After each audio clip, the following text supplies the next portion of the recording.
when they attacked, uh, the entire crew of the Jubilant, it's the ship I was on, gave up. I did not. I grabbed a couple random kitchen knives, fought off alone as best I could this group of pirates. I got myself an eye that day. That didn't take them long to put me down. But as they were leaving, the captain offered to take me with him. I guess he admired something, saw something, I don't.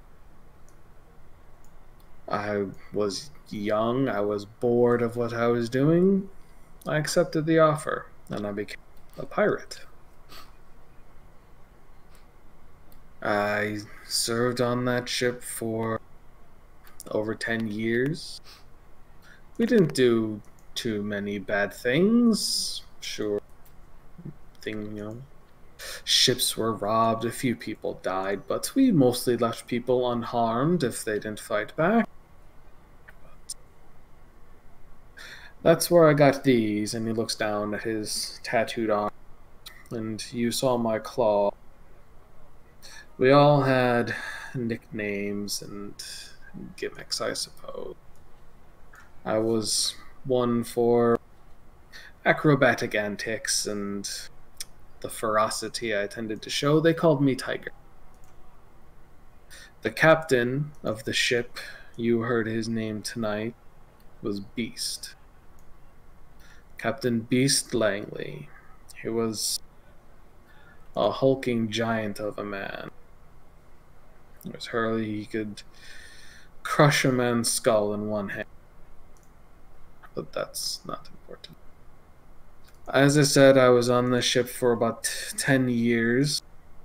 But I began to notice changes in some of the crew. They were acting erratic, aggressive, paranoid. I brushed it off and rationalized it as best I could, but we stopped attacking only wealthy ships and trade vessels, and they would go for anything they could. Fishing ships, we took down a couple military ships as well. And they started taking prisoners. And the ones they didn't take prisoners, they killed. This obviously didn't sit right with me. So I tried to figure out what was going on, what caused the changes. That my inquisition was met with hostility and threats.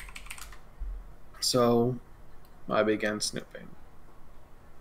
Eventually, in the dark, I found some evidence they didn't clean up well enough of some kind of ritual sacrifices. I don't know what, but it scared me.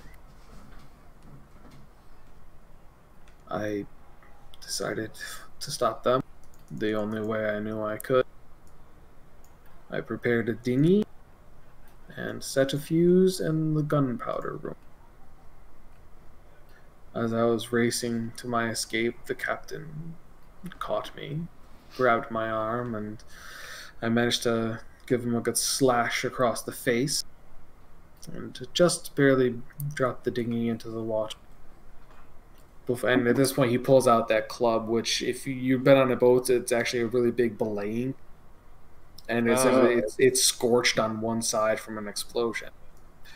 And the ship exploded. I thought that'd be the end of it. Knowing what I had been a part of, I kind of wandered aimlessly. I was luckily picked up by a boat that dropped me off at Never. And eventually I found a man who brought me into a monastery. That's a story not relevant to now. I studied there, trained, meditated, and whatnot. That's where I learned to do what I do. But now I'm trying to set things right in the world. But when I returned to Neverwinter from the monastery, I realized that the beast was not dead, and he was searching for me, partly. And I don't know how he lived or how many the rest of the crew managed to survive, but I keep on the move, and I've avoided them thus far.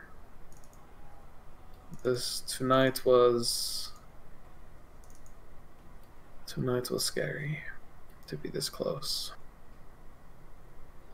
Well, Should write a storybook. well, I'll say this, Ren.